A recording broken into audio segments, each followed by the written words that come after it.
So ayan po mga kalingap, pagpalang hapon sa lahat. Welcome po sa akin channel. Ngayon po mga kalingap, kasama natin si Lijoy, ang babaeng taga Piuduran. At interview po natin si Lijoy. Hi Lijoy, kanang hapon. Kumusta ka na Lijoy? Okay man po.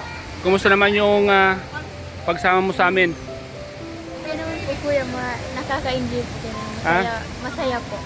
Nakaka-enjoy. Isanay kang kasama yung pamilya mo. Diba? Parang ano po, nalilibang naman po ako kuya. Nalilibang ka Minsan- naman. At saka palagi ko naman kausap sa cellphone si mama.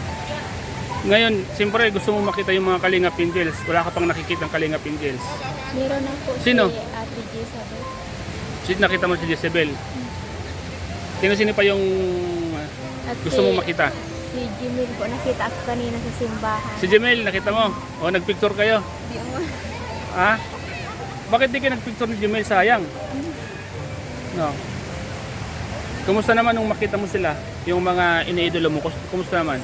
Masaya po kuya kasi iniisip ko dati pinapanood ko lang sa cellphone, ngayon nakakasama ko na at nakikita ko na.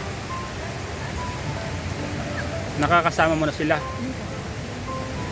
Nagsimba ka nga pala kanina, no? Nagsimba kasi sinama ka nila. Kumusta naman yung pagkaramdam mo na nakita mo yung mga ibang mga iniidolo mo doon? Masaya po. Masaya ka? Maliban kay Jemel, sino pa yung nakita mo doon? Yung isang kasama ni Beshi, yung isa po. Si? Nakalimutan si Kuya, si Mang, Si Mikoy. di mo po. Sino?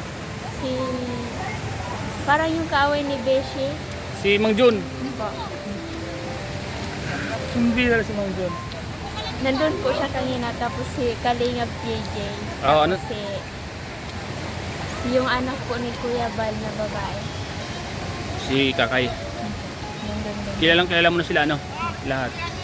Saka naman at unti-unti mo na nakikita yung mga iniidolo mo. Sobrang saya ko po na isa-isa ko sila nakikita. Sobrang saya ko po. Nagkita tayo sa Piuduran. Kumusta yung buhay nyo? Yes, sobrang hirap po. Pag bumabaha doon, hindi po kami nakakatawid sa ilog po baga doon. Tapos ganito lang po, bundok. Ganito rin siya. Ganito rin. Tapos, ano yung pagkabuhay nyo dun sa bundok? Kumusta yung... Mahirap po. Mahirap kasi kahit po may trabaho si Papa, kulang din sa pinapadala niya. Kulang. Po, kasi pagkain niya, binabayaran niya rin. Anong trabaho ng papa mo pala? Construction. Construction. Yung mama mo, anong trabaho? Wala man po, nababantay lang sa tatlong kapatid ko. Maliliit pa kasi. Siyempre, di ba gusto mo makita si Kuya Bal, Kalingap Rab, nagkataon man na nasa Vietnam sila. So, willing ka na maghintay. Paano yan? Uwi tayo bukas sa Kamsur. So, pagbalik natin 26 na. Okay na. Okay lang. Anong date yung pasok nyo sa January? Wala pa man po sinasabi wala pa Wala pa. man-update sa GC namin. Lijoy, pino ba akong kwentuhan ng buhay mo sa bundok? Sobrang hirap po kuya kasi pag ganito nga po, pag baha-baha, pag dun sa amin, di man po kami nakakatawid doon. Tapos,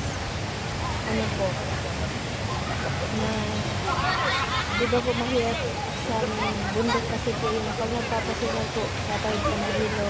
Tapos pag wala po kami pampasahe, lalakarin po namin yun. Di ba Piuduran po? Tapos, papunta sa lalakarin po namin yun. Mula sa inyo hanggang sa school, mga ilang oras mo nilalakad? Yung oras po yun, nilalakad nila. Ilang oras? Walang sakayan doon? Wala naman po. Minsan wala mo nagpapasakay kasi sira-sira yung daanan.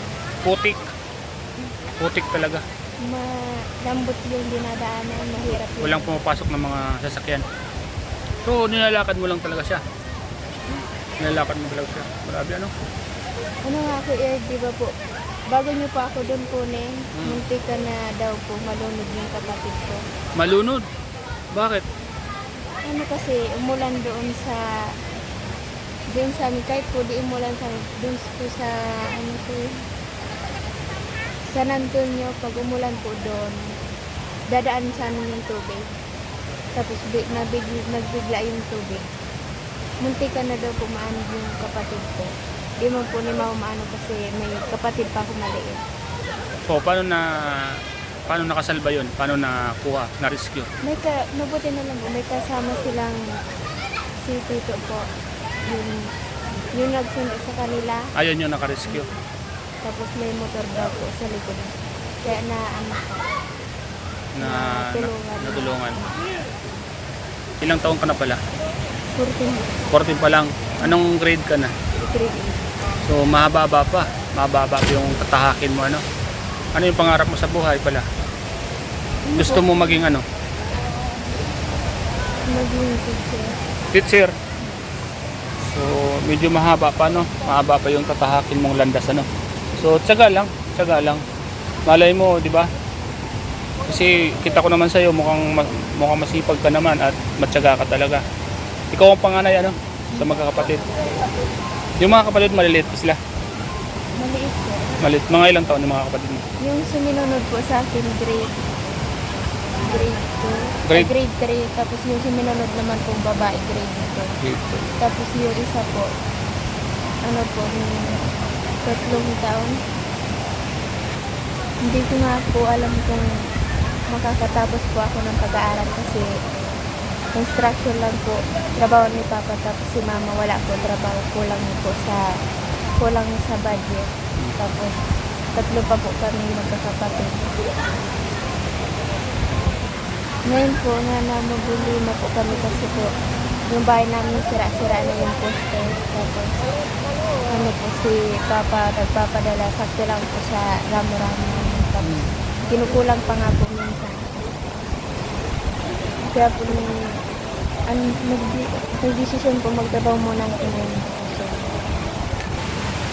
sinubukan ko nga po mag-tindera, mag-apply ng tindera. Wala man po tumatanggap sa akin kasi bata pa po ako. Lagi nga po ako nanonood ng mga ano sa kalingap kasi po. Palagi ko po nakikita, madami po silang natutulungan. Tapos dami ko na din po nakikilala sa mga K-Angels. Tapos, buti na lang kuya, sinagot mo, nag-text ako sa iyo. Oh, kumusta naman yung sinagot kita? Kumusta naman yung ano naman yung pagkaramdam mo nung sinagot kita? Parang nagkaroon po ako ng pag-asa sa buhay na inisip ko, parang ito na po yung oras na ano po. May pag-asa na po ako sa buhay na may tutulong na ganun po. Tapos, palagi po ako nagdadasal na kahit po isa man sa keyboard na makasagot lang po sa chat ko. Lagi ka nagdadasal na sana may makasagot sa mga chat mo. So, nung may sumagot sa chat mo, ano yung pagkaramdam mo? Gumanin po kuya yung ano ko, tapos nagkaroon pa ako na para nagkaroon pa ako na ganun po na ngayon po kuya, gusto ko sana po makita ko si Kuya Bal, si Kuya Ram sa tulong niyo pa. Okay, sige. Pagbalik nila galing Vietnam, i-try kitang introduce sa kanya. Ano? Para makilala ka ni Kuya Bal, ano? So, yun, Lijoy. Sa ngayon, yan muna yung kuha natin gagawin. Yung makilala ka ni Kuya Bal, ni Kalinga Prab. Mapapanood nila to, ano yung pwede mong sabihin sa kanila? Masaya po ako na makilala ko po sila pag nakita ko kaya. Yun lang. Yun. Okay, Lijoy. Pag-pray natin na makilala mo sila, no? Okay? Good luck.